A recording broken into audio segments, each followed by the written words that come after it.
Saudaraku, ini mungkin adalah video terpenting yang Anda tonton tahun ini. Pernahkah Anda membayangkan seseorang yang rajin sholat, setiap malam tahajud, puasa Senin Kamis, bahkan dermawan bersedekah, namun justru di akhir hayatnya mendapat siksa kubur, bahkan kekal di neraka? Mengapa bisa terjadi? Apakah amalan yang selama ini kita banggakan ternyata sia-sia? Yuk kita bahas dengan ilmu, bukan prasangka. Silakan tulis di komentar. Menurut Anda, apakah amal lahiriah sudah cukup menjamin surga? 1. Amalan yang terlihat bukan jaminan. Banyak orang salah kaprah bahwa asal sudah sholat, puasa, bersedekah, dan menunaikan ibadah lainnya, maka otomatis akan masuk surga. Padahal dalam Al-Quran, Allah menegaskan dalam Quran Surat Al-Baqarah ayat 2, bahwa petunjuk ini hanya bermanfaat untuk orang-orang yang bertakwa, bukan sekadar beramal lahiriah. Dalam hadits sahih riwayat Muslim, Rasulullah bersabda, bisa jadi seseorang beramal seperti ahli surga, namun ternyata ia termasuk penghuni neraka. Mengapa demikian? Karena amal bisa tertolak jika tidak dilandasi iman yang benar, niat yang lurus, dan akhlak yang bersih. 2. Penyakit hati yang menggugurkan amal. Sahabat sekalian, tahukah Anda bahwa penyakit hati seperti ria, ujub, bangga diri, hasad, dengki, dan dendam adalah pembatal amalan yang paling sering tidak disadari? Seseorang bisa bangun malam tiap hari, tapi kalau dalam hatinya ada rasa ingin dianggap alim oleh manusia, maka sia-sialah semua itu. Dalam Quran Surah Al-Bayyinah ayat 5, Allah berfirman, padahal mereka tidak disuruh kecuali supaya menyembah Allah dengan ikhlas. Maka, amal yang tidak ikhlas meskipun tampak megah hanyalah topeng kosong yang tak bernilai di sisi Allah. 3. Ilmu yang tidak diiringi tindakan. Dalam banyak ceramah Ustadz Adi Hidayat, beliau sering menegaskan bahwa amal tanpa ilmu adalah kesia-siaan, namun ilmu tanpa amal adalah kehancuran.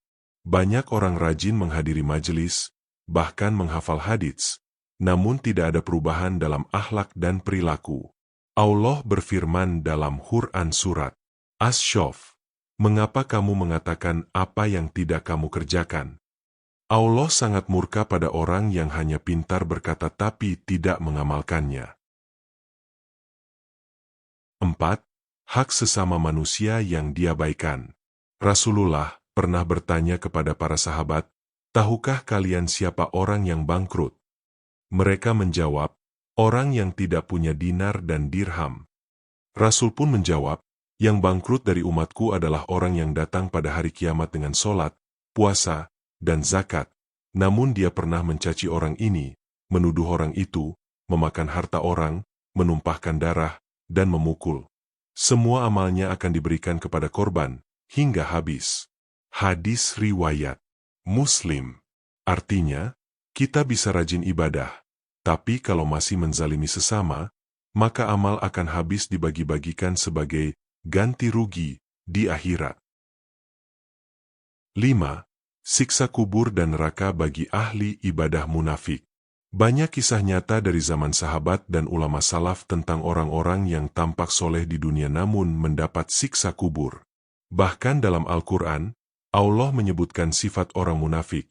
Sesungguhnya orang-orang munafik berada di tingkat paling bawah dalam neraka. Quran Surat An-Nisa 145. Mereka ini orang yang secara zahir beribadah, namun dalam hatinya ada kebencian pada Islam, suka menipu umat, dan mempermainkan syariat demi keuntungan dunia. 6. Amal yang tertolak karena tidak sesuai sunnah. Amalan tidak diterima jika tidak sesuai dengan tuntunan Nabi. Contohnya, seseorang berzikir dengan jumlah yang tidak dicontohkan, atau berdoa dengan lafaz yang mengandung syirik. Dalam hadits riwayat Bukhari, Nabi bersabda, barang siapa yang mengada-adakan dalam urusan agama ini sesuatu yang tidak ada padanya, maka ia tertolak. Kita perlu berhati-hati jangan sampai amalan kita banyak, tapi justru menjerumuskan karena tidak mengikuti petunjuk yang benar. 7. Niat duniawi menghancurkan amal. Ada pula yang ibadahnya semata untuk dunia, ingin jabatan, pengaruh, atau kekayaan.